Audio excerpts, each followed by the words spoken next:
Appreciate it. And Lauren Malloy, if you would come forward, thank you.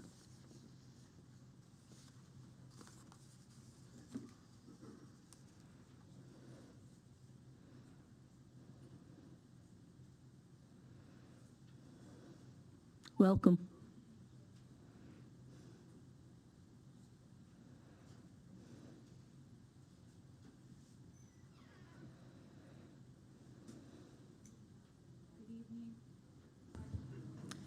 Good evening, Madam Chair and Representative Diaz. My name is Lauren Malloy, and I'm here tonight to speak in support of the Attorney General's statewide cold case unit. On March 7, 1993, my mother, Lori Lee Malloy's naked, bruised body was found on the floor of our East Providence apartment. Her hair was scattered in clumps around our home. Our front door was left open. I was only 18 months old. I didn't know about her case until 2020, but when I learned what happened to her, my first step was going on Google and looking up RI cold case unit. To my surprise, a statewide unit did not exist, and thus began a more than 2-year fight for justice. Because my mom's case was closed by a medical examiner who later lost his license to practice in the state, East Providence police were unable to proceed with an active investigation. The case needed to be reopened before they could. On my own, I obtained and reviewed my mom's autopsy report, picking apart the flaws and meeting with our chief medical examiner, who stated that we needed help from the Attorney General's office. My mom's case was assigned to a prosecutor within the criminal division, but because of their overwhelming caseload, the office was unable to immediately investigate. So I did it myself.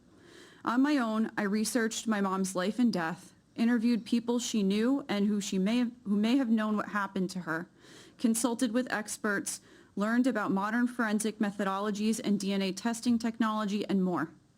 I approached and interviewed known drug dealers, convicted murderers, and other dangerous individuals to get answers. I stood by my mom's grave and promised her that she would get her fair chance at justice.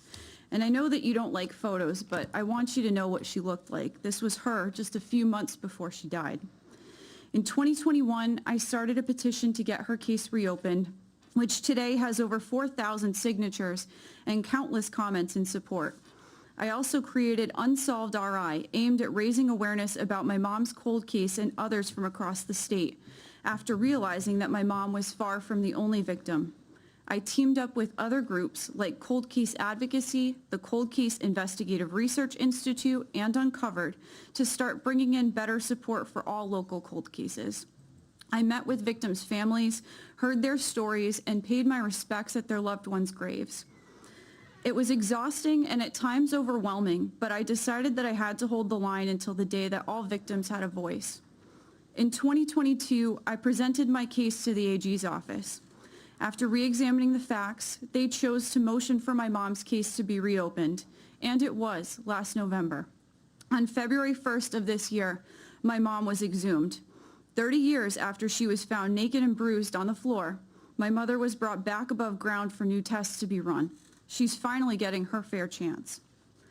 I am here tonight to ask you that you give other victims and their families that same chance.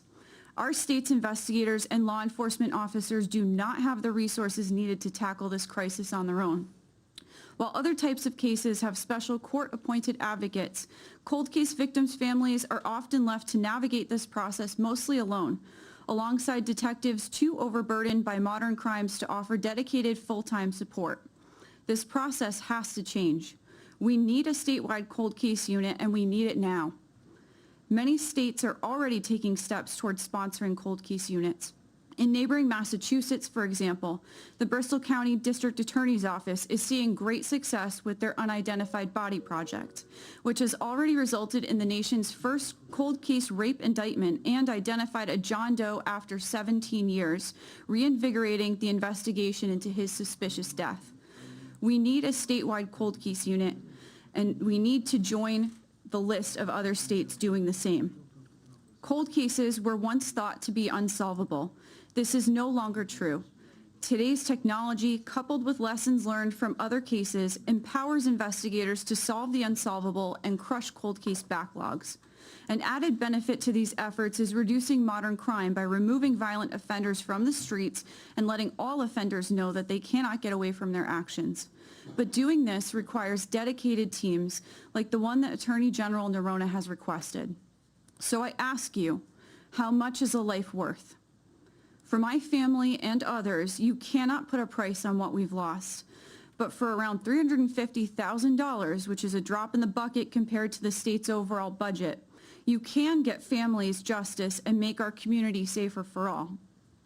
A petition that I created, this petition, in support of the AG's statewide cold case unit has already earned nearly 300 signatures and comments, many from victims' loved ones. Robin Parsons, fellow advocate and the mother of 2001 murder victim Nicole Parsons Bucky, said this unit would be her, quote, prayers answered. You all have the power to help answer those prayers. So on behalf of my mother, Lori Lee Malloy, Robin Parsons and her daughter Nicole, and all unsolved Rhode Island cold case victims and their families, I am asking you to consider the cost of a life and choose to support justice for all by supporting the Attorney General's statewide cold case unit. Thank you. Ms. Malloy, thank you for your heartfelt testimony. I'm very sorry for the cruel loss that you suffered. Thank you. And I am overwhelmed by your strength and perseverance. Thank you. Did you have any questions? All right. Thank you so much. Thank you for being here.